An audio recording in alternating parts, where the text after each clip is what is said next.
ఇప్పుడు కేవలం 7,999 up to 10 kgs వరకు బరువు తగ్గి అధిక బరువు నుంచి వచ్చే ప్రధాన సమస్యలను దూరం చేసుకోండి. వరుస ఫ్లాపులు నితిన్ కి అలవాటే. అలాగే కంబ్యాక్ కావడం కూడా కొత్తేమీ కాదు. కానీ ఈసారి మాత్రం ఎందుకో డల్ అయ్యాడు. కమిట్ అయిన ఫిల్మ్స్ ని వదిలేసుకోవడమే కాదు, తనకు అచ్చొచ్చిన దర్శకుడితో సినిమా ఎప్పుడు సెట్స్ పైకి వెళ్తుందో క్లారిటీ లేదు. ఇప్పుడు మరో సెన్సేషనల్ డైరెక్టర్ ని లైన్ లో పెట్టాడట.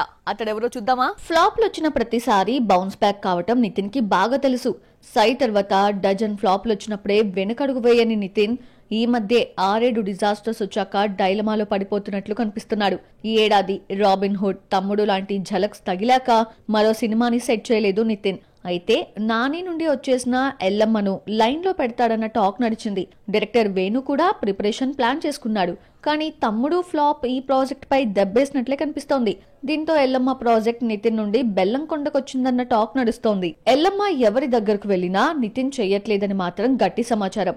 ఈ ప్రాజెక్టు సంగతి పక్కన పెడితే తనకు భారీ డిజాస్టర్స్ వచ్చిన టైంలో ఇష్క్తో గట్టి కంబ్యాక్ ఇచ్చిన విక్రమ్ కుమార్ తో ఓ స్పోర్ట్స్ డ్రామాను చేస్తున్నాడు నితిన్.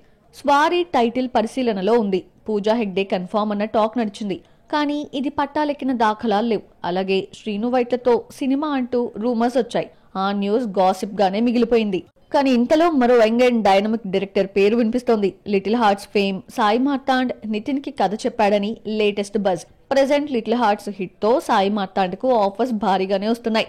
అందులో భాగంగానే జయం హీరోకి స్టోరీ నారేట్ చేశాడు అన్నది టాక్.